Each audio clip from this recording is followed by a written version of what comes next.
Bem-vindos ao Mago CX, diretamente aqui da Stay, a nossa casa do podcast. E hoje quem vai contar um pouquinho das mágicas que fez no nosso setor é o Felipe Luiz Falcão Rodrigues, ele que é gerente de Customer Experience no Mercado Livre, escoteiro e mergulhador. Felipe, muito obrigado por ter aceitado o convite. Cara, queria que você começasse contando um pouco da sua história para o pessoal te conhecer. Tudo bom, Matheus? Tudo bom, gente? Cara, falando um pouquinho de mim, né? Eu sou nascido aqui em São Paulo. Meu pai era bancário, né? Então a gente acabou viajando muito aí pelo Brasil, né? Quando criança. Então eu nasci aqui, aí fui morar... morei um ano na Paraíba, depois morei no Rio de Janeiro. Voltei para São Paulo ali com mais ou menos uns 12 anos, por ali. E aí, fiquei aqui desde então, né? Tô aqui em São Paulo desde então.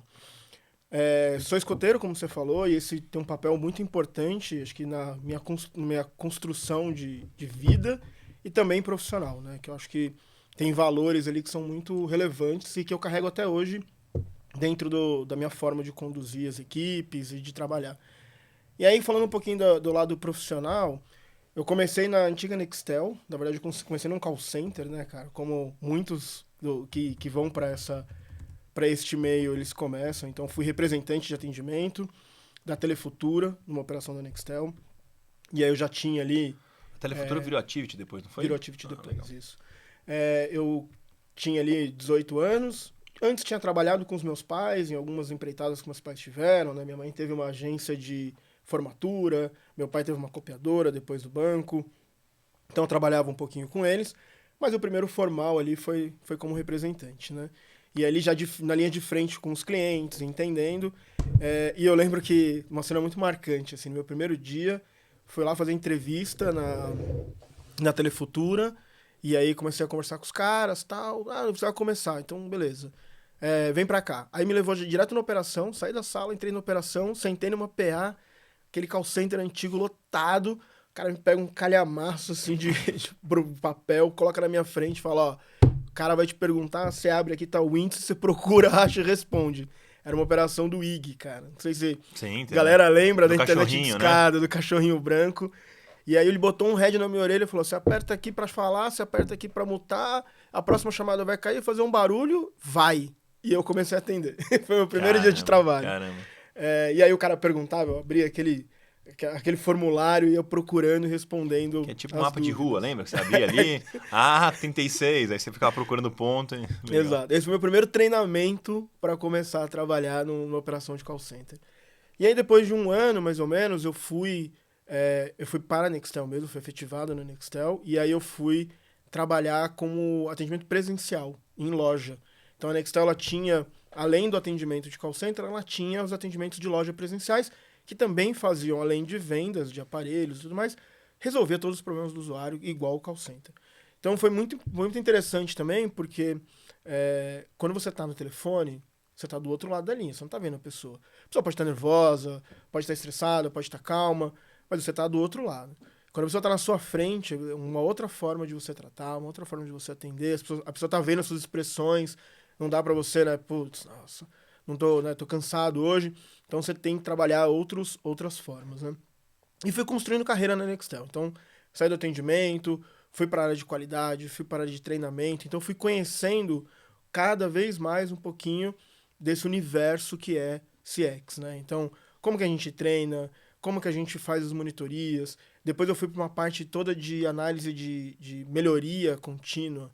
Então eu mexia com processo, mexia com IT, né, fazia toda a parte de estruturação para novos projetos, construção de CRM. Isso foi me dando uma bagagem que foi muito bacana, assim, porque eu fui vendo toda a construção de CX da minha carreira. Depois eu passei um ano, ali já estava em 2010, mais ou menos, denuncio um pouco a minha idade, mas já estava em 2010, e aí eu fui fazer um projeto fora do Brasil com a Nextel. Fiquei um ano viajando, construindo um CRM junto com a Oracle, também focado para mudar o CRM da Nextel. Nessa época a Nextel já estava entrando ali nos leilões do 5G, do 4G, já estava saindo um pouco daquele negócio do radinho, indo mais para o celular, e a gente estava tentando construir esse próximo passo da companhia. Foi muito importante também, porque eu acho que quando você trabalha pensando em como que você vai facilitar o atendimento, você também você também pensa muito no usuário e como que vai ser melhor para rodar o processo. Porque o processo não é só o usuário do outro lado, ali, o cliente do outro lado, ele está consumindo o seu produto, mas tem toda a parte de como você vai conseguir fazer um atendimento ágil para aquela pessoa. E a gente tinha que fazer isso pensando em 5 países, com 5 características diferentes, usando o mesmo CRM. Então, putz, caía em problemas de, aqui no Brasil a gente tem CPF. Mas na Argentina não tem CPF. A regra de construção do, do critério é diferente. Então, como que a gente faz para ser tudo igual? Mas aqui no Brasil eu tenho uma tarifação na fatura diferente da tarifação do México. Como Nessa que época você faz? saiu da operação e ficou só construindo o Só CRM. construindo CRM. Fiquei Legal. um ano construindo, aí eu tinha já uma equipe, eu não era líder de equipe ainda, eu era analista sênior, mas eu tinha uma equipe multifocal, né? Então eu tinha pessoas do call center, pessoas do atendimento pessoal, pessoas de back-office, pessoas de IT trabalhando junto comigo e eu reportava isso tudo pro Brasil. Então era muito legal. Nós éramos ali em torno acho que de 12 brasileiros nessa parte do projeto, cada um de uma área, e aí cada um trazia o seu ponto. Então o cara do call center ele falava: para mim eu preciso de uma função XPTO. Essa função tinha que servir para o back-office, tinha que servir para o atendimento pessoal, porque senão não encaixava no CRM. E aí eu tinha que fazer toda essa mágica de encaixar esse Tetris e falar: não, bem, então a gente vai sair com essa funcionalidade aqui, e depois a gente ia discutir essa funcionalidade com os outros países e com a Oracle para colocar dentro do CRM. Então a gente construiu, fez toda a documentação em um ano. Foram muitas viagens, um processo que por um lado era muito legal, porque era a primeira vez que eu estava fazendo uma viagem, um projeto no exterior com a empresa, mas por outro lado também muito desgastante, porque era muitas horas de trabalho, né? Então fora de casa, acordava às 8, ia trabalhar às 8, saía do trabalho ali, do formal, às 8, aí tinha que validar a documentação para de manhã tá de novo lá, de novo rodando. Então foi muito desgastante, mas foi muito enriquecedor, assim. Para mim foi trabalhar com uma parte que dá, como eu falei, né, dá um outro lado do que a linha de frente ali do atendimento, né? Dali eu saí, aí eu tenho um marco na minha carreira, porque eu queria dar um próximo passo de carreira, sair da parte de analista e ir para a parte de liderança, né? Já era uma vontade minha de um tempo, e aí foi quando eu encontrei um obstáculo que a gente encontra muito nessa hora, né? Desse primeiro passo para a liderança, que é você entender o quanto que é importante para você e o quanto é importante para a empresa você estar naquela posição, né? Então, eu lembro quando eu tive conversa de desenvolvimento com a minha liderança chegou a falar assim para mim: putz, eu entendo a sua vontade, eu acho que faz sentido para você, mas neste momento eu preciso de você nessa cadeira. E aí era muito duro, eu tinha 10 anos de casa, uma dedicação muito grande, e eu falar: cara, mas agora eu quero fazer alguma coisa diferente, e eu não tô me apoiando, E né? porque eu sou bom nisso, eu vou ser penalizado. Pô, faz Eu vou sentido. ficar aqui, porque eu sou muito bom, eu não posso sair de onde eu tô. Isso se passou mais uma vez na minha carreira, depois eu vou falar um pouquinho de Uhum. novo.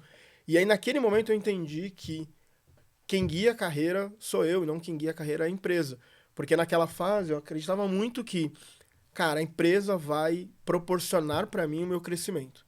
E naquele momento, de uma forma bem dura, eu descobri que não. Se eu não proporcionar meu crescimento, a empresa não vai proporcionar.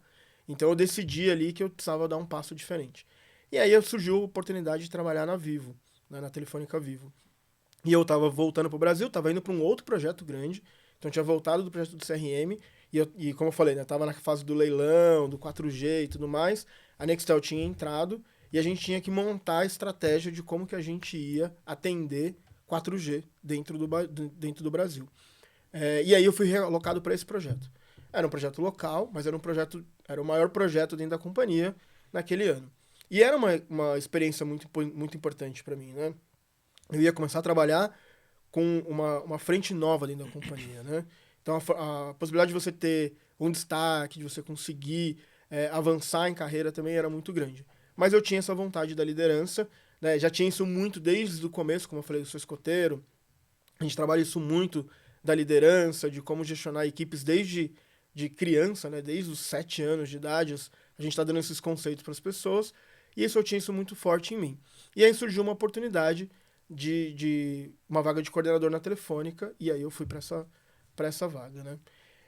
E aí, assim, saio de uma empresa que era uma empresa média, né? Mas era uma empresa muito dinâmica.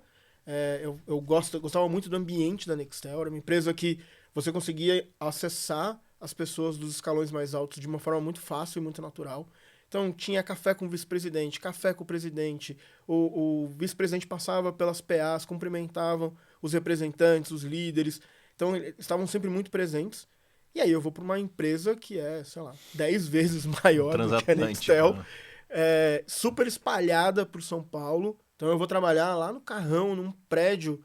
Eu estava trabalhando na Paulista, vou trabalhar no Carrão, num prédio pequenininho, um prédio que era da antiga Telefônica, que era uma central e tinha um pouquinho de escritório.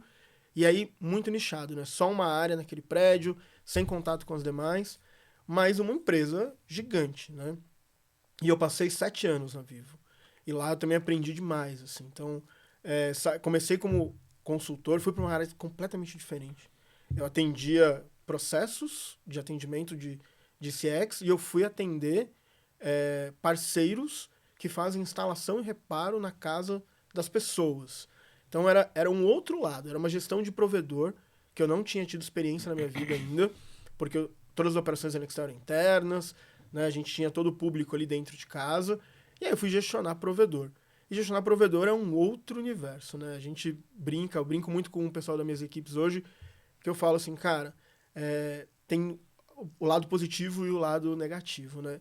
O lado positivo é que você está gestionando com um cara que ele vai se preocupar com a rotina do dia a dia. E você vai se preocupar com o cumprimento de processos. O lado negativo é que, cara, quando você tá com a equipe própria, ela tá na tua mão. E aí você, cara, eu quero ir pra cá, você tá com controle do volante. Quero ir pra esquerda, eu vou pra esquerda. Quero ir pra direita, eu vou pra direita. No provedor, você tem que convencer o cara do porquê que é bom, pegar o contrato, abrir, mostrar. Às vezes tem que ser mais duro. Eu falei, mas tem prós e contras, né? E eu aprendi muito nessa época na Telefônica com isso, assim, de fazer a gestão, uma operação que era uma operação dura, né? Uma operação onde você está lidando com pessoas que estão o dia inteiro na rua, sobe escada, desce escada, tem risco de queda, tem risco de se machucar, tá dentro da casa das pessoas, né? Então, você tem que também trabalhar muito como que essas pessoas vão se comportar entrando no ambiente familiar, né? Então, tinha tudo isso, além de uma pressão de uma empresa do tamanho da Vivo. E na época ainda a gente tinha... Hoje a gente tem muito fibra ótica e tudo mais. Na época era o Speed, né? E o pessoal reclamando, minha velocidade é baixa, é 1 mega, não consigo fazer download, né? E aí, chuva, aí enchia de caso na época de verão. Então era uma operação que era muito dinâmica, mas era uma operação de muita pressão, né? Um pouco diferente do que eu tinha na Nextel, que, como eu te falei, né, era uma empresa que era média, tinha um público mais cativo e tudo mais. Essa já era uma operação super larga, né? Passei por muita coisa lá na Telefônica, passei por implementação de projetos também, participei de alguns, junto com a Ericsson. Passei por muita mudança de estrutura, porque é uma empresa grande que passou, né, a Telefônica comprou a Vivo, aí assumiu a marca Vivo. E aí tem muita mudança de processo, porque é uma estrutura mais moderna, mais ágil da Vivo, e ela sobrepôs a um pedaço da estrutura da Telefônica. Aí depois, no final da minha passagem, foi quando a Telefônica comprou a GVT. E a GVT era muito boa, muito mais moderna na parte de campo, nessa parte de estrutura que eu tava. Então a gente teve de novo uma troca de cultura com a chegada dessa galera. E você passar por troca de cultura é uma fase interessante de você passar, né? Porque você está acostumado de um jeito, você já está vivendo aquela cultura, e daqui a pouco vem uma mudança, uma transformação. E aí como que você embarca em transformações, né? A transformação ela tem que fazer sentido, a transformação ela tem que conectar com você, porque senão você acaba lutando contra aquilo, né? Então, foram alguns momentos de transformação que eu passei na Telefônica, e ela gera, acho que as transformações elas te geram resiliência, porque você tem que aprender calma, a gente está passando por um momento turbulento, a gente precisa entender o que é o final. Às vezes nem sempre o que a gente começou no desenho é como vai sair o final, e como que a gente vai passar por este momento de uma forma mais tranquila, não só você como colaborador, mas você como líder também, né? Como você vai levar a sua equipe por este momento de uma forma menos dolorida, menos traumática e mais engajada com o que a companhia está propondo naquele momento, né?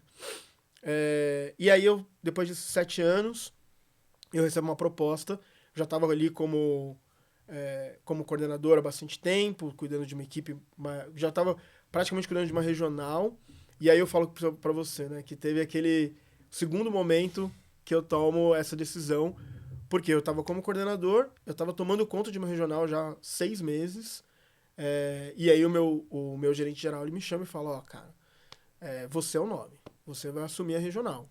Tudo bem, beleza, já tô aqui há 6 meses. Sim, faz sentido, né? Uhum. Aí ele fala, mas você tem que fazer uma coisa pra mim. Você tem que me dar a pessoa que vai sentar na sua cadeira. Justo também. Beleza. Justo. Fui lá. Ó, tem uma lista aqui, 3 pessoas pra você entrevistar. Essas 3 pessoas, fui lá, dei o briefing das pessoas. Ó, eu gosto dessa por isso, eu gosto dessa por aquilo e tal. Ó, entrevistei essas 3, não quero. Me dá mais 3. Aí eu busquei mais 3 de fora do mercado, dentro da companhia. Então, mais 3. Não gostei dessas 3. Eu falei, mas por que você não gostou dessas 6 pessoas? Ele falou, porque eu não vejo o que essas pessoas vão fazer o que você faz. Você faz muito bem o que você faz. E eu não quero colocar uma pessoa no seu lugar que não faça o que você faz. Aí eu falei, pô, mas aí você, né, tá me bloqueando. Então, eu confio nessas pessoas. Traz uma delas e eu gestiono aqui, eu faço acontecer. E aí ele, não. E aí, conversando, ele, não, me dá mais 3 nomes e tal, não sei o que, beleza. Um dia ele me liga e fala assim, ó, amanhã eu vou estar no escritório, lá na sua regional. Vou levar uma surpresa. Aí eu falei, putz, legal, né? E esse amanhã era o dia do meu aniversário, 6 de fevereiro. Falei, casou tudo agora, brilhei. Falei pra minha esposa, falei, nossa. Amor, prepara o jantar que amanhã... que é hoje. Fui trabalhar felizão. Cheguei lá na regional e tal. Aí ele chega com uma pessoa do lado. Aí ele faz uma rodinha e fala, quero apresentar o novo gerente. Aí eu fiquei olhando com uma cara assim de, cara, não, ele não tá fazendo isso. Aí ele escolheu uma pessoa de mercado. Trouxe a pessoa. Aí me chamou e falou, ó, cara, eu não consigo te tirar dessa posição e eu preciso que você ajude essa pessoa, porque ela veio de mercado, ela não conhece a nossa cultura, papai, então eu preciso que você ajude essa pessoa. Um tato bom, seu gerente. Porra. Os caras são loucos. Beleza, tranquilo. E aí, de novo, veio aquele ponto de, cara, se eu quero algo pra minha carreira, eu tenho que construir, eu não posso ficar esperando a empresa. Eu já tava ali há 6, 7 meses esperando que acontecesse alguma coisa, e essa coisa não aconteceu, e aí eu tomei essa decisão. Naquele momento eu falei, ó, eu preciso tomar uma decisão de novo aqui de mudar. E aí foi o que eu fiz, tomei essa decisão, acabei sendo convidado pelo BPO, né, pelo provedor, que eu tomava conta, para ingressar. As operações lá também estavam um pouco difíceis. Eu tinha muito conhecimento do negócio, do lado do cliente, e o fornecedor me chamou e falou, cara, você não quer assumir a operação? Meu, você já conhece, você já aponta onde estão os problemas. Qual que era a BPO? Ability. É. Ela fica ali em Osasco. E aí eu fui pra Ability, né? Então conversei lá na telefônica, falei, cara, vou seguir. Fui como gerente pra Ability, e aí recebi uma operação pra tocar, que era a operação que eu tinha ali, que eu já tocava do outro lado, né? Essa operação era uma operação que estava muito complicada. Assim, já fizeram 3 anos que não rentabilizava dentro do provedor. Estava bem complicado. E aí eu fui, né? Beleza, eu tinha alguns contatos na Vivo, onde eu conseguia me dar um caminho para cá, me dar um caminho para lá. E eu fui gestionando essa galera e fui revertendo o cenário. Então, no primeiro ano, eu consegui fazer ela ficar positiva ainda. Então, eu assumi ali em agosto de 17. Fechei o ano no verde. Só de parar de sangrar já é excelente. Parou de sangrar. Se deu verde ainda, pô. Aí eu falei, putz, ó, cara, assim, a margem é alta que eu tenho que entregar, mas assim, pelo menos estanquei o problema, beleza? E aí no segundo ano eu comecei a fazer ela chegar já muito perto da margem, e comecei a gerar uma eficiência muito grande na companhia. Legal. E aí acho que isso foi muito legal, porque assim, foi despertando pra mim, Matheus, um lado de, cara, a empresa também tem que funcionar.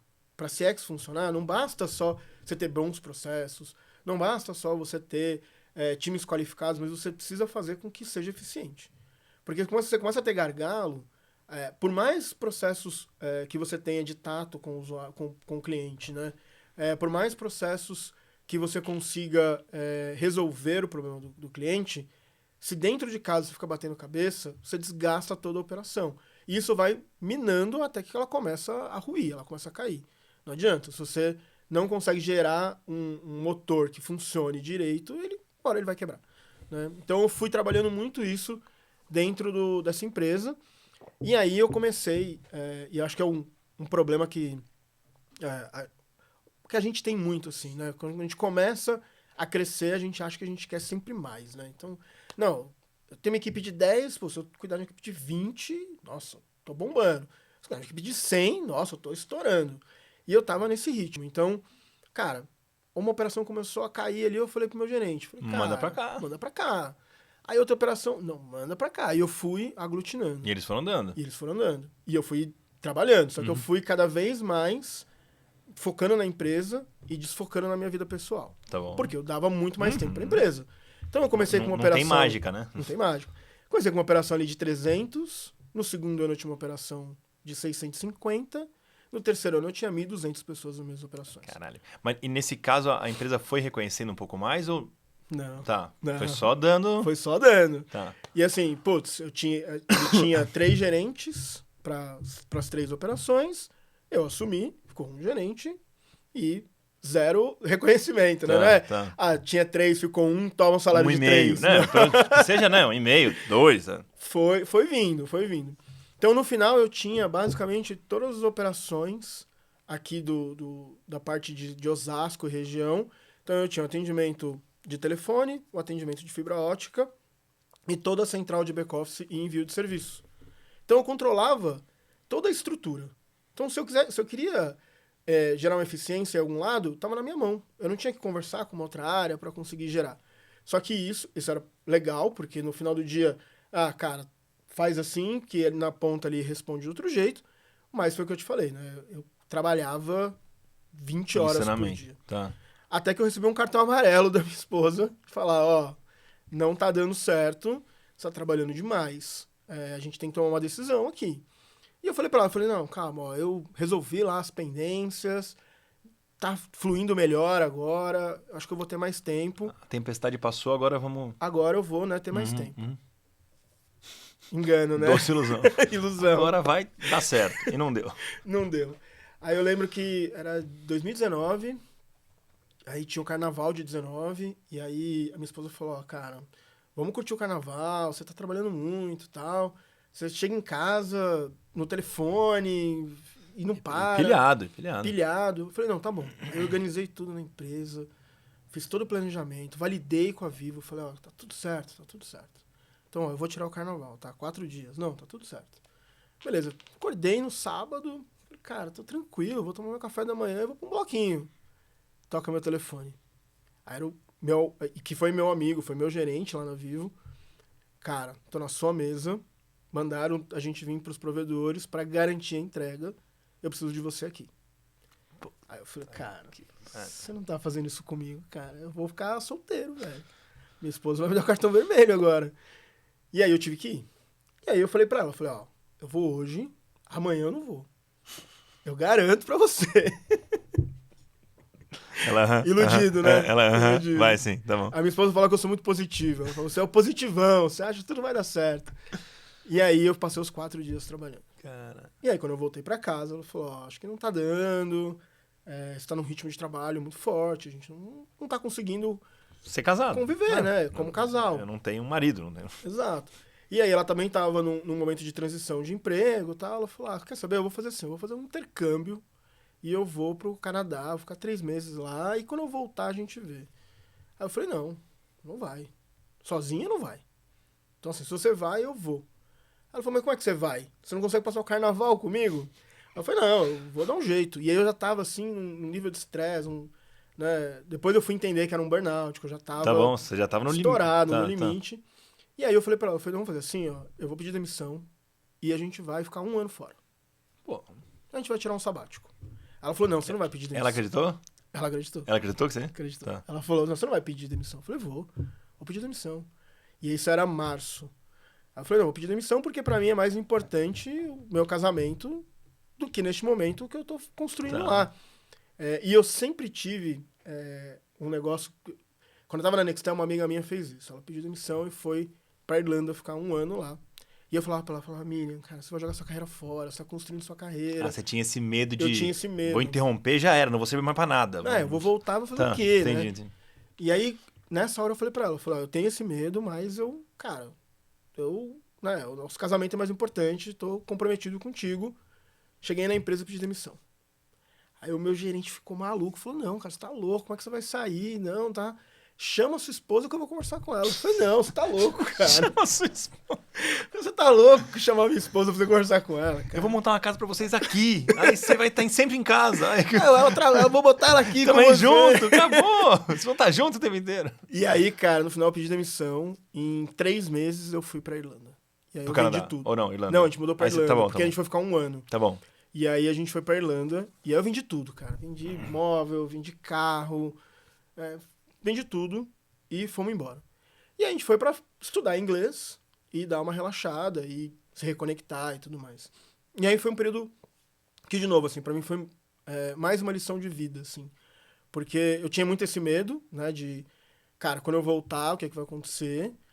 Minha carreira, muito importante. Acho que todo mundo, a gente pensa muito isso, assim, como que a carreira é importante pra gente, né? Putz, tô construindo algo e depois como é que eu vou me reconectar com isso? E lá, eu fui trabalhar, cara, com qualquer coisa. Trabalho de estudante. Trabalhei na cozinha de um restaurante, trabalhei depois do restaurante eu saí, fui pra uma loja de departamento na época do Natal, e aí eu fui fazer reposição de prateleira, montar árvore de Natal. Aí depois eu fui pra um warehouse pra fazer picking. E aí, tipo, nunca tinha imaginado entrar no warehouse. E aí andava com a empilhadeira, coletando produto. E aí eu fui vendo que, assim, cara, eram trabalhos que eram simples, mas eram trabalhos que às vezes me davam mais prazer? Mais prazer de fazer. Por quê? Porque eu conseguia ter tempo depois de viajar com a minha esposa. Então lá, putz, você pegava um voo da Ryanair lá, 10 euros, cara. Tava em Paris, tava não sei aonde, tava na Inglaterra. Então a gente foi viajando. Você quebrou o seu estilo de vida completamente diferente por todos os lados, tanto de trabalho quanto de relacionamento, e você gostou dessa quebra. Sim, sim. Tá. E aí foi um negócio que assim, eu falava, cara, eu comecei a refletir. Eu tinha 1.200 pessoas abaixo de mim. Cara, o que isso me gerava de valor? Né? Putz, nossa, me gerava um ego. Nossa, eu tenho uma equipe gigante. Mas isso me gerava um valor no final do dia?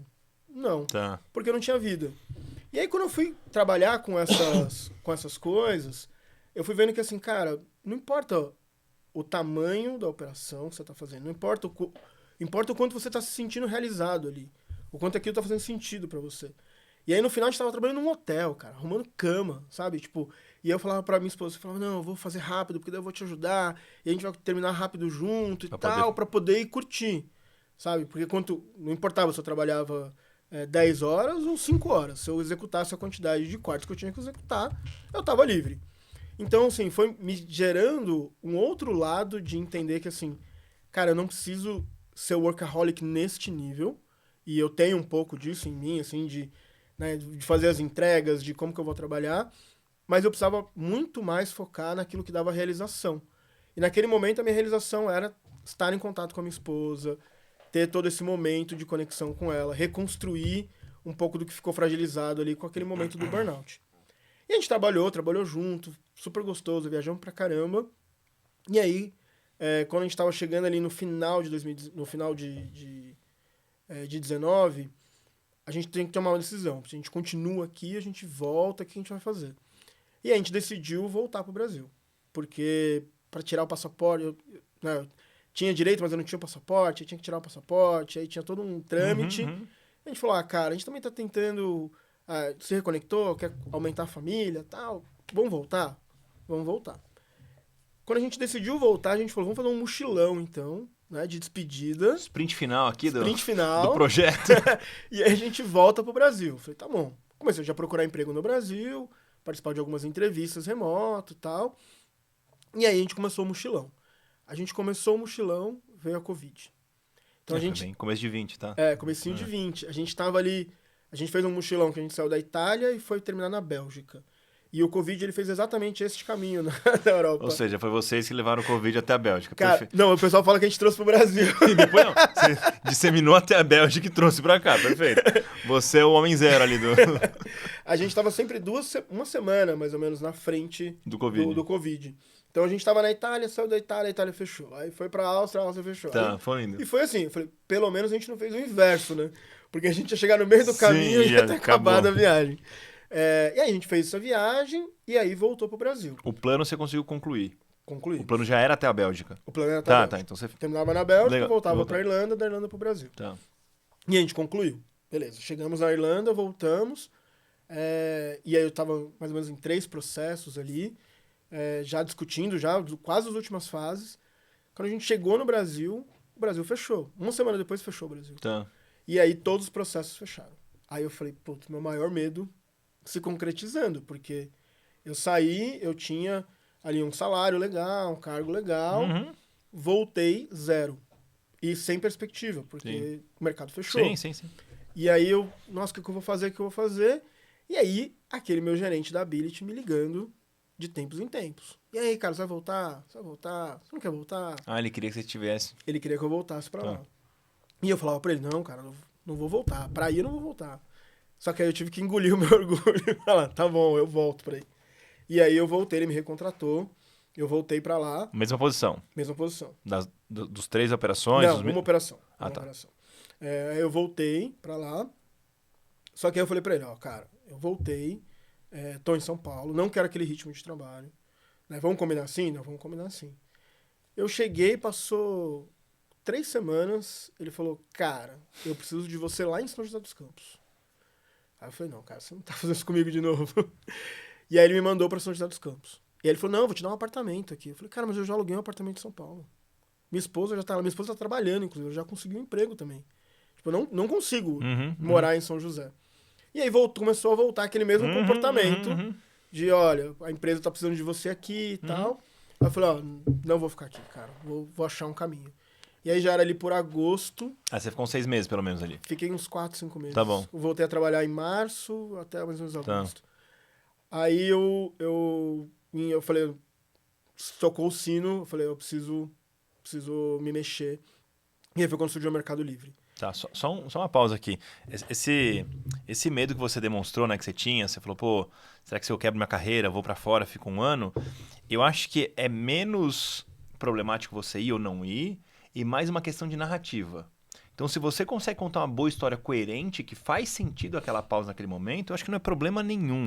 Ou, puta, queria aprender inglês. Ou, precisava me reconectar com a minha esposa. Ou, sei lá, queria fazer um curso específico. Ou é um sonho meu fazer tal coisa, eu decidi fazer e fui e fiz. Então, se tiver propósito a coisa que você faz, eu acho que é muito tranquilo. A pessoa, inclusive, ela, pô, que legal. E aí você começa a contar, eu trabalhei no warehouse, então vi como é que era a coisa, foi bacana, entendi tal coisa, entendi como funciona. Mercado Livre, você foi, né? Então, eu acho que mesmo a experiência, por mais simples que ela seja ali, faz sentido pra... Ela pode fazer sentido se você souber contar essa história direito, né? Não, e eu já falo, assim, esse medo que eu tinha era um medo muito... Porque a gente tem medo do desconhecido. Claro. Né? A gente não sabe, como é que vai ser o futuro? Eu não sei. Então você tem medo de perder aquilo que você conquistou. Mas hoje eu falo para as pessoas, eu falo, cara, a melhor coisa que eu fiz foi ter dado esse ano, foi ter parado, foi ter refletido... Porque eu ia eu tava entrando numa espiral que eu não ia conseguir sair depois. Eu ia perder meu casamento, muito provavelmente poderia depois perder aquilo que eu tinha construído, claro, por conta de toda a situação. Então hoje eu falo para algumas pessoas assim, eu falo, cara, tomar esse tipo de decisão é uma decisão difícil, mas você tem que enxergar o que é melhor para você. E naquele momento, para mim, era o melhor isso. E quando eu voltei pro Brasil, eu consegui me recolocar, porque não é a cadeira que você tá, mas é o profissional que você é. Então, assim, se você é um bom profissional, se você tá dedicado, se você tem conhecimento, você vai encontrar uma outra cadeira, né? O medo do, mas eu vou perder meu emprego, como é que vai acontecer? Eu vou conseguir me recolocar no mesmo lugar? Não é tão... Pra mim, assim, não foi o grande diferencial no final.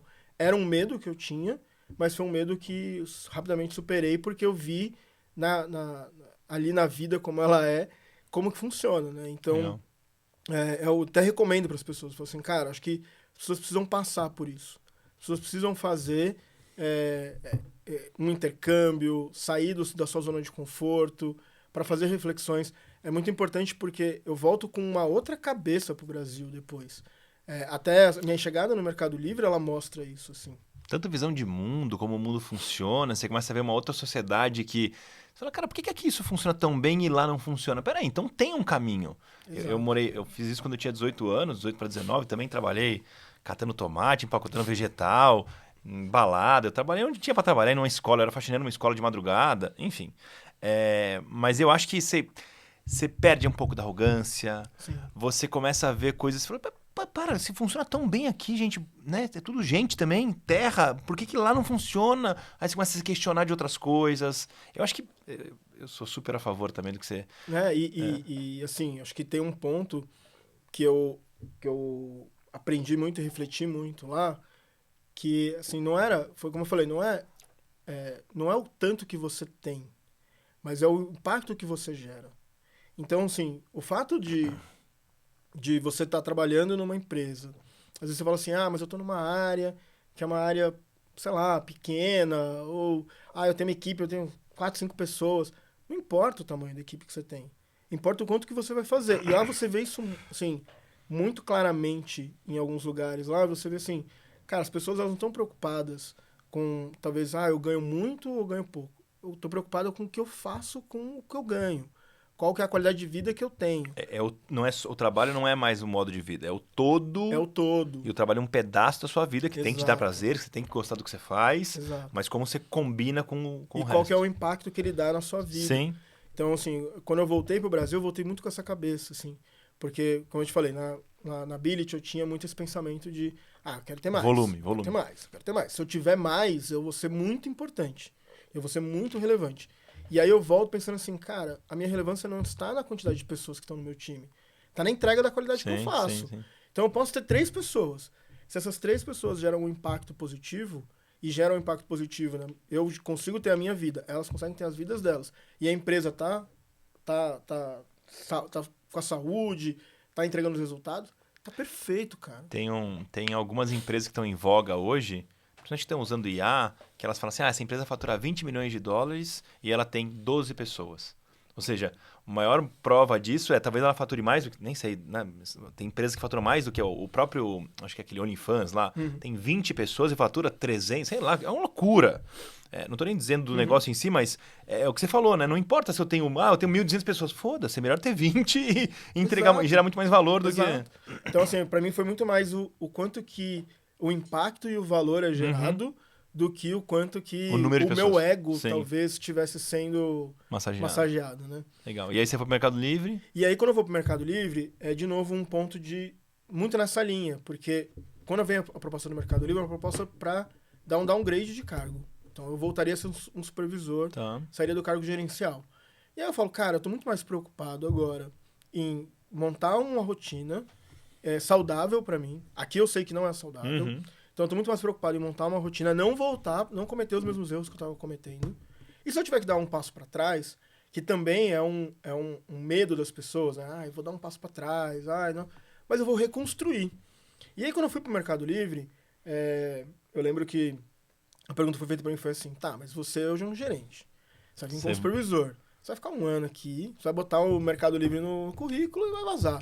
Aí eu falei que não vou, cara. Eu falei, confia em mim. Eu vou chegar aqui, eu vou te mostrar o meu trabalho. Se você gostar, eu vou voltar a ser gerente. Se você não gostar, tá tudo certo, velho. E aí é uma relação colaborador-empresa. Tá tudo no game, beleza? Não vou ficar chateado, não vou desempenhar menos porque eu tô vindo como supervisor. Muito pelo contrário, eu tô aqui pra crescer junto com a empresa, né, e mostrar o meu trabalho. E aí eu sou contratado para ir pro Mercado Livre como supervisor e começo a trabalhar lá. E aí acontece exatamente isso que eu te falei. Em 1 ano, cara, não, beleza, você desempenhou tal, assumiu uma posição gerencial de novo. E aí eu acho que esses paradigmas que foram acontecendo comigo, eu fui refletindo muito, assim, cara. Só um parênteses, né? Não é porque você entra no Mercado Livre com cargo de supervisor que te tira toda a experiência de gerenciar que você tinha. Então, eu acho que eu tô olhando de fora, assim, chutando, tá? Eu imagino que você entrou com uma postura já com a mesma postura que você tinha quando você tinha as 1.200 pessoas. Sim. Isso não ia mudar. Você não ia ficar, sei lá, menos tímido, falar menos com as pessoas, dar menos feedback. Não, você continua sendo você. E aí, você atuando como um gerente, eu acho que a empresa fala assim, pô, mas o que esse cara tá fazendo aqui? Peraí, vamos encaixar no lugar certo, né? É uma questão só de ajuste. Você já tá pronto, você já demonstra tudo aquilo. Então, a confiança que você tinha é muito bacana de... Exato. E de novo, né, assim, pensando muito em o que faz sentido para mim naquele momento. Aquele momento da Ability de 2019, de loucura, ele fez eu refletir muito, cara, eu preciso olhar para mim, para dentro, e falar assim, o que faz sentido para mim hoje? Faz sentido estar aqui? Faz sentido me movimentar? Faz sentido estar num lugar que eu me reconheça? Um lugar que tem uma cultura? Faz sentido para minha carreira hoje estar dentro do lado de um provedor? Faz sentido ir para Um contratante. para o contratante? Então, o que faz sentido para mim? Naquele momento, eu refleti e falei, cara, eu prefiro entrar no Mercado Livre numa posição abaixo, trabalhar, mostrar meu potencial, galgar um cargo lá de novo, porque eu vou abrir muito mais portas no futuro para mim do que talvez se eu continuar aqui neste mesmo lugar fazendo as mesmas coisas que eu faço hoje. Então, esse foi um momento que eu refleti demais nesse sentido e fiz essa aposta. Falei, cara, eu vou pro Mercado Livre. Era uma empresa que, cara, tava saindo de um patamar de... que as pessoas olhavam e falavam, não, mas Mercado Livre, né? Tinha alguns poréns ali com as entregas, com a qualidade, para uma coisa que estava explodindo na pandemia. E hoje é Mercado Livre a maior empresa da América Latina. Aquilo é ridículo. Você passa na vida daqueles galpões, que é isso, cara? Aquilo é uma loucura. E toda essa construção de 2020 para cá, então, esse ano eu faço 5 anos de Mercado Livre, né? Toda essa construção da empresa também foi uma reconstrução dentro da companhia, de entender o movimento do mercado, de atacar o movimento do mercado, de se estruturar internamente para isso, de passar por fases que não estavam acostumados a passar. Então, cara, a empresa era uma empresa que ela tinha 5% das operações terceirizadas. Era tudo interno. Tá. E aí, com a pandemia, não dá para ser interno. Não tinha como. Né? Porque um volume estava crescendo absurdamente. Estava crescendo 2 dígitos, 3 dígitos por ano. Meu Deus. Então, assim, precisava escalar. E aí, escala em um ano para sair de 5% para 80% externo. E aí, como que você faz toda essa gestão de pessoas? Como você estrutura a companhia para isso? As pessoas estão acostumadas a liderar no dia a dia. Foi como eu falei no começo, né? São formas diferentes de lidar. Uma forma é por influência, a outra forma é na atuação direta. Então, como que você faz todo esse movimento, priorizando as pessoas dentro de casa, mas também precisando absorver conhecimento, porque o conhecimento não estava ali, né, de fazer essa gestão. Então, vem muita gente de fora, vem muita gente do mercado com esse conhecimento. Aí começa um choque cultural, porque você tem muita gente chegando. A cultura do Mercado Livre é uma cultura muito bacana, mas é uma cultura diferente do que a gente tem nas empresas do Brasil. Né? Você tem muita multinacional americana no Brasil, que tem uma cultura de muito esforço e pouco reconhecimento, às vezes, mas, cara, trabalha muito, o resultado é o que importa. E no Mercado Livre você tem uma cultura muito mais da colaboração entre as pessoas, da discussão, não só eu sou o dono dessa área, eu baixo uma lei aqui. Os silos ali, cada um toca o seu silo. Lá não, cara, você tem que conversar, você tem que dialogar, você tem que estar muito aberto à crítica. Então, às vezes, uma pessoa que está de um outro negócio, ela vai olhar e falar assim, cara, vem aqui, vamos conversar sobre o seu negócio. Isso aqui, não tá funcionando. E aí você fala, esse cara tá vindo falar comigo aqui. Então, você também tem que reflexionar muito o poder de... Não, cara, a gente tá discutindo pelo melhor da companhia. Sim. É uma visão de fora, tá vendo uma oportunidade que talvez eu não esteja vendo. E vamos discutir isso e vamos sair do outro lado. Então, tinha todo esse mix de cultura acontecendo, com uma explosão de crescimento absurdo da companhia, né? E aí se tornou o que é hoje o Mercado Livre. Mas é uma jornada que é muito bacana, assim. Eu comecei do lado de compradores e vendedores, trabalhando com a parte de e-commerce, e hoje eu trabalho com a parte de fintech, com banco, que aí é um outro negócio. Não é Mercado Pago. Mercado Pago. É o Mercado Pago. Mercado Pago. Eu trabalho hoje com toda a parte de Mercado Pago, de ouvidorias de Mercado Pago. Tá. E aí é todo um outro lado, é toda uma outra estrutura. É outro mundo. É outro mundo. Mas meio de pagamento e tal. Mas no final, eu falo isso muito pro pessoal que trabalha comigo, né? Tanto pros times externos quanto pros internos. Eu falo, cara, assim, no final a gente tem que entender qual que é a dor do cliente. Porque ele pode estar com problema com o pagamento, ele pode estar com problema com uma compra. Mas você tem que entender qual que é a dor, você tem que conectar com essa dor. Porque ele vai se expressar da forma como ele sabe se expressar. Mas você sabe o que está acontecendo. A gente tem a obrigação do lado de sexo de saber, peraí, o que está acontecendo com esse cara, qual que é a melhor jornada que eu vou dar para ele, para resolver a dor de fundo dele. Às vezes ele tem uma dor que é a dor que você vai identificar de frente. Mas não Ele é o que vai expõe resolver. um problema, mas o que tá querendo lá atrás é receber sei lá, o presente da filha deles. Exato. Tem até um atendimento muito marcante que a gente viu recém lá, que a representante ela foi espetacular. A cliente falou assim, ó, eu estou com um produto atrasado. Não vai chegar. E eu preciso porque é aniversário do meu filho. E ela falou, putz, deixa eu ver aqui. A solução era, vai chegar daqui 2 dias, vai perder o prazo e é isso. Essa era a solução. Atrasou e tal, mas Paciência. eu vou te passar uma nova data. Essa era a solução do problema. Só que o problema de fundo dela era, é aniversário do meu filho e eu quero dar um presente para ele. Uhum. A representante, ela foi além. Ela pensou, putz, como é que eu faço para que ela receba no mesmo dia esse produto? Então, ela cancelou a compra, ela identificou um link dentro do endereço, da área de endereço da cliente, que tinha entrega pelo full no mesmo dia, e ela viu que tinha uma diferença de preço, ela aplicou um cupom de desconto e o produto chegou no mesmo dia para a cliente. Então, a solução de fundo da cliente não era a entrega atrasada, era o presente do filho. Ela podia ter falado, cara, vai chegar amanhã. Puta, pena. Você vai ter o seu produto, vai chegar amanhã. Mas não, ela fez chegar no dia. E aí é muito disso, assim, às vezes a gente vai muito no automático, né? Uhum. Tem um problema, tá aqui uma solução. Tem um problema, tá aqui uma solução. Mas vocês dão autonomia pra pessoa, por exemplo, esse desconto, quem bancou esse desconto? A gente tem autonomia para fazer. Então, esse é outro ponto também, né? Você quer que a pessoa toma uma decisão dessa e não tem ferramenta pra. Então, sim. legal. Aí tem autonomia.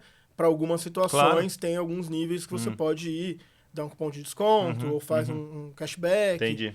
Tem algumas coisas. Mas, às vezes, as pessoas elas falam assim, putz, eu vou ter que sair do sistema, porque ela saiu do sistema, ela entrou na plataforma, ela cadastrou o endereço do cliente para ela poder saber qual que era a localização, qual que era o produto que entregava ali. Então, assim, é muito isso que eu acho que faz sentido dentro de você entender a dor, assim, sabe? A dor não era a entrega atrasada, a dor era o presente do filho. E aí ela se conectou e conseguiu fazer isso, né?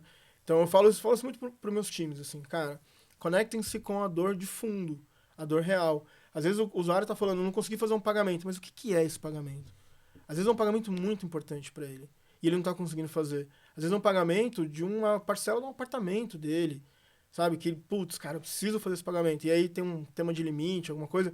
E aí você se conecta com isso, você consegue resolver este problema, né? De uma outra forma. Às vezes até, deixa eu dobrar um pouco o fluxo aqui, chamar uma ajuda, né? Pra eu conseguir resolver a dor. Porque senão aquele cara ele vai ficar frustrado, ele não vai conseguir resolver o problema dele, ou ele vai ficar dando voltas e te contatando 1 milhão de vezes, ou ele vai dar um churn e vai comprar com um outro fornecedor, né?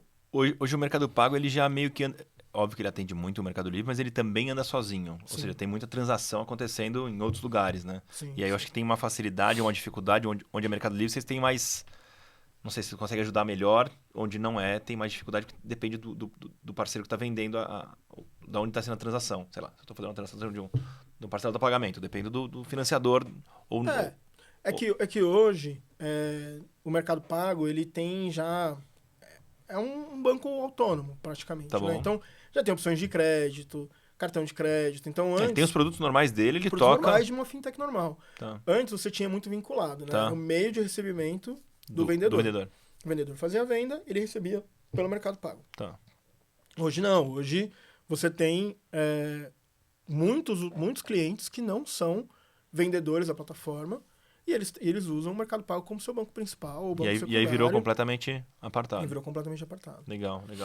E para você, essa migração de setores, e aí eu falo tanto da Telecom, quanto do Mercado Livre varejão ali, marketplace, quanto o Mercado Pago, que apesar de ser a mesma empresa, 2 mundos bem afastados, né?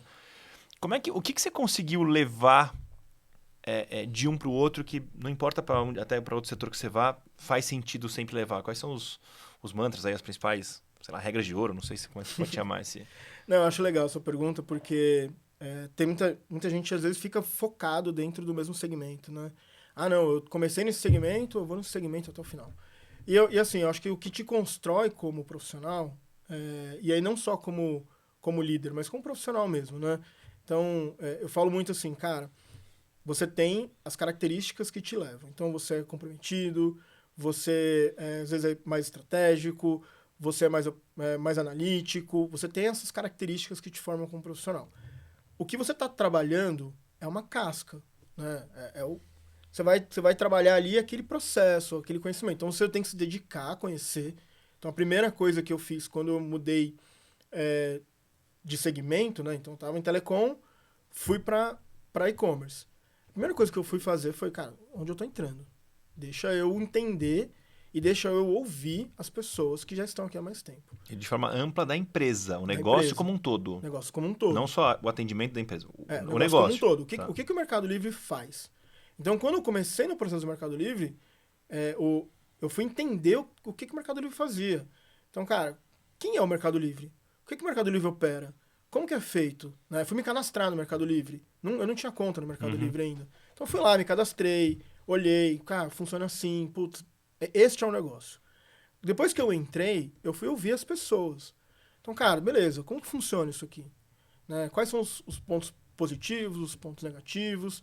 E muito mais num olhar de aprendiz do que trazendo no início já as minhas crenças, né? Ah, não, porque eu trabalho assim, isso aqui vai funcionar aqui. Nem sempre vai funcionar. Não é uma regra isso. Então, a primeira coisa que eu fiz, e depois quando eu migrei para o Mercado Pago, foi muito isso, assim, cara, o que funciona, o que não funciona, quais são as dores, quais são os caminhos, e aí eu vou vendo o que eu tenho de experiência e o que eu tenho de conhecimento que podem ajudar a alavancar esses processos. Então, acho que a regra de ouro aqui, a principal para mim, é uma escuta, um olhar de aprendiz, uma escuta ativa, de você entender onde você está entrando. Porque a gente tem esse viés de falar, eu sei, eu já tenho uma fórmula, essa fórmula funciona, e a partir de agora eu vou aplicar ela para tudo que eu vou fazer. 90% das vezes a gente vai quebrar a cara, vai ter que voltar e reconstruir. Então, foi muito nesse caminho de reconstrução. E aí, de novo, as coisas vão surgindo, né? Então, quando eu fui... quando eu estava como supervisor em e-commerce, e aí quando eu voltei para a cadeira de gerente, eu fui para o Mercado Pago. E eu fui com uma operação de saque ali, tudo bem, totalmente externa, dentro do mundo que eu estava muito acostumado a tocar. E aí eu fui tocando, e aí foram vindo outras oportunidades, outras equipes para trocar. E um dos feedbacks que me deram muito forte nesse sentido foi: nossa, você chegou mais ouvindo do que falando. E aí depois que você entendeu aonde você está, é que você foi trazendo os pontos de melhoria. Então acho que essa é a forma que eu entendi que funciona com menos dor. Né? De você chegar, às vezes você chega e já quer mudar tudo. Sim, sim. Recentemente eu recebi mais uma equipe esse ano, que é a equipe de Reclame Aqui. E aí a equipe estava indo bem. E aí o supervisor me chamou e falou assim, cara, o maior medo da gente é você chegar e querer mudar tudo. Eu falei, mas por que eu vou mudar tudo se as coisas estão indo bem? Eu vou ver o que não está indo bem, a gente ataca o que não está indo bem. Agora o que está indo bem, cara, tem que continuar funcionando. Né? Eu não preciso... A minha marca não é mudar tudo. A minha marca é dar o próximo passo. Né? E eu acho que isso é também um pensamento que a gente tem que ter. As pessoas, elas ficam muito assim, não, eu tenho que dar minha cara no negócio. Então eu vou chegar... Tudo que o gerente estava fazendo de projeto cancela, vamos começar tudo novo que eu estou trazendo E aí para um monte de coisa. Sim, sim. E aí as pessoas que estão ali trabalhando naquele projeto, o cara fala, putz, mas eu vou ter que começar de novo, do zero, não se sente reconhecido. E pra mim não, cara, pra mim tá funcionando, faz sentido, bora. Perfeito. Esse aqui precisa ajustar um pouquinho, ajusta um pouquinho. E vamos construir coisas novas? A gente constrói coisas novas. E aí, eu tava brincando porque a minha atual par, ela era dona dessa equipe, né? E eu falei pra ela, o que você criou não pode ser perdido, porque você fez uma fundação. A partir de agora, eu vou levantar as paredes, vou continuar construindo. Mas a fundação que você criou, eu não posso chegar aqui e desmontar. Nem tem porquê. Porque senão eu vou ter que refazer tudo. E aí eu perco um bom tempo recriando coisas que não precisam ser recriadas. E que não vai gerar valor nenhum, porque eu... Nenhum. Né, então... E, cara, pra gente concluir aqui, a última pergunta que vai dar tempo ainda, você falou um pouco da cultura, né? Você falou, o Mercado Livre tem uma cultura muito específica, muito dele, Mas como é que se mantém a cultura com o crescimento, como você falou? Porque imagina assim, vai crescendo, tá, agora aumenta, sei lá, 20 cargos de gerência, 50 de supervisor, e traz gente, traz gente. Então, às vezes o tamanho da empresa atual entra mais gente do que tem na empresa. Sim. E como é que você mantém, garante que essa cultura aqui que funcionou vai dominar e não a cultura de quem tá vindo de fora vai dominar? Como é que foi feito isso no Mercado Livre? Eu acho que, cara, assim, é muito legal, porque a gente tá passando por um momento, de novo agora, né, com retorno de presencialidade, essa dualidade do home office, né, o tanto que as empresas cresceram dentro do home office, porque você consegue expandir muito rápido, mas o quanto você precisa também voltar por conta de cultura. Eu acho que, assim, a cultura, para mim, ela é uma coisa que vem de cima para baixo. Uhum. Né? Qualquer transformação, qualquer cultura, ela só acontece se há o engajamento da liderança e a liderança engajada nisso consegue levar essa mensagem para baixo. Demonstra que isso é importante Demonstra para que ele funciona. e as pessoas... Exato. Então, assim, se eu sou um líder e eu vou contra a cultura da companhia, os meus liderados vão olhar e falar, cara, essa cultura não é forte, ela não faz sentido, porque a gente não segue essa cultura aqui dentro. Ela é muito boa no papel, ela é muito boa na parede pintada, mas no dia a dia ela não funciona. Então, quando a liderança ela exerce a cultura, para baixo a cultura, as pessoas vivem ela faz sentido. E isso foi muito importante no Mercado Livre, porque a cultura nunca deixou de ser trabalhada, mesmo no momento de crescimento da companhia. E é uma cultura que faz sentido.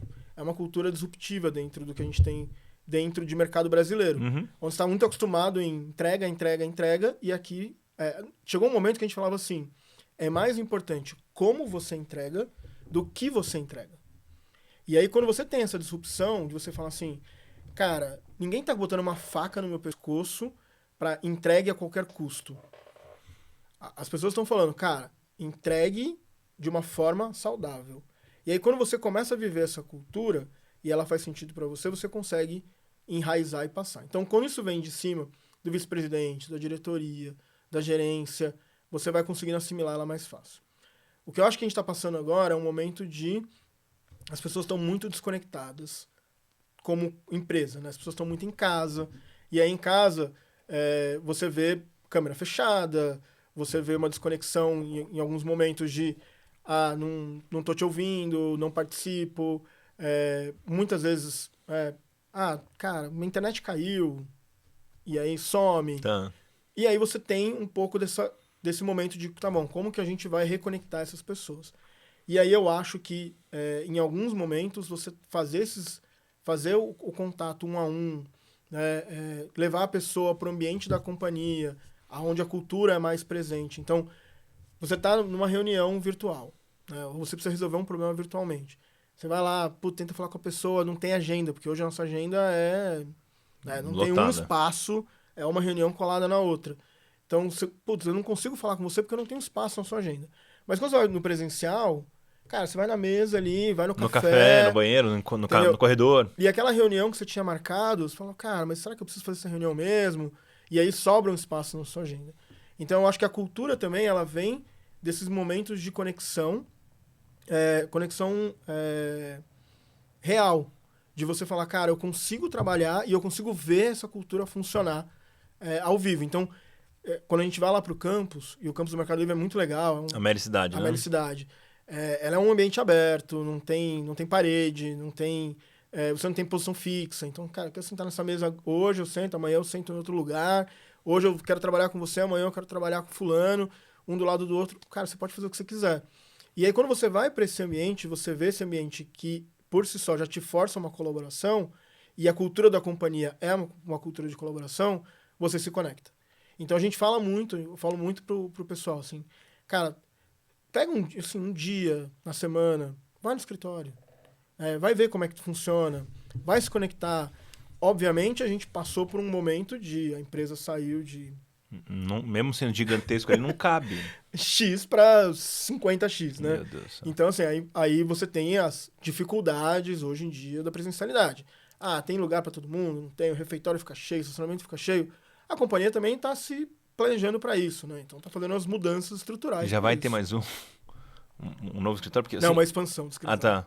Não, porque é o que você falou, no mesmo cara, lugar, mas vai ficar maior. Quando fizeram aquilo, eu lembro, um amigo meu trabalhava lá, eu até fui uma vez lá no campus, Eu falei, nossa, que negócio gigantesco, que loucura que fizeram aqui. E em 2 anos já não servia mais. Não, e vai dobrar de tamanho. Isso que eu tô dizendo assim, em 2 anos já não cabe. Não cabe mais. Ou seja, aquilo que era um absurdo de grande, de megalomaníaco, já ficou pequeno. É maluco, é maluco. Então, assim, eu acho que a gente passa por esses momentos de conexão e entender aonde cabe, né? Às vezes a pessoa fala assim pra mim, a gente tem lá, as companhias agora todas têm as regras de presencialidade e tal. E aí os representantes, todo mundo que é colaborador individual, que não é líder, o cara tem que ir uma vez por mês. É uma regra. Tá bom.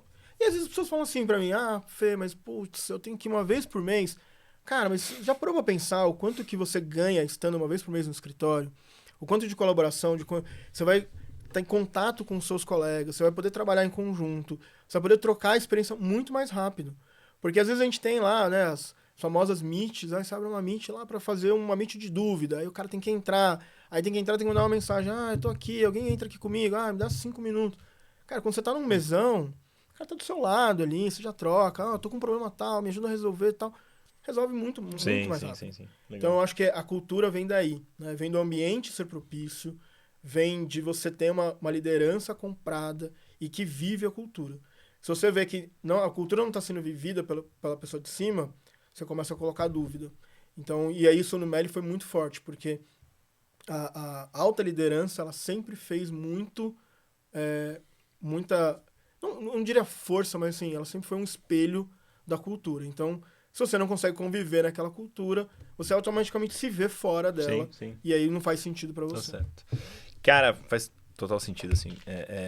Obrigado, Felipe. Muito legal conhecer essa história, muito legal conhecer esses movimentos que você fez na carreira, os desafios que você enfrentou e como você foi lidando com eles. Eu acho que sempre tem maneiras diferentes de lidar com as coisas e nada, como a gente estava falando antes, né? Nada é reto, então fiquem tranquilos. Eu acho que esse é um caminho, né? Você não precisa ter o caminho exatamente perfeitinho ali, estagiário, analista, coordenador, nananana. As coisas mudam, tem um passo para trás, 2 para frente depois, então, enfim, muito legal de ver essa história inteira, acho que é um baita exemplo pra galera. Valeu, cara, obrigado. Acho que, assim, fica um pouquinho, né, da experiência e é isso, assim, acho que os paradigmas a gente tem na nossa cabeça, né, assim, muita coisa a gente cria os nossos próprios demônios, coloca na nossa cabeça, isso vai dar certo, isso não vai, e na verdade, cara, assim, você sendo um bom profissional, você tendo qualificado, você tendo o caminho que você está traçando claro e os seus objetivos claros, as coisas acontecem, as coisas vão surgir, né? Então, acho que fica aqui o meu ponto de, às vezes, pensem menos nos problemas, né? E mais nas atitudes que vão proporcionar as soluções. Então, acho que é mais por esse caminho, assim, que eu acho que funciona bem. Legal, muito bom, cara. Valeu.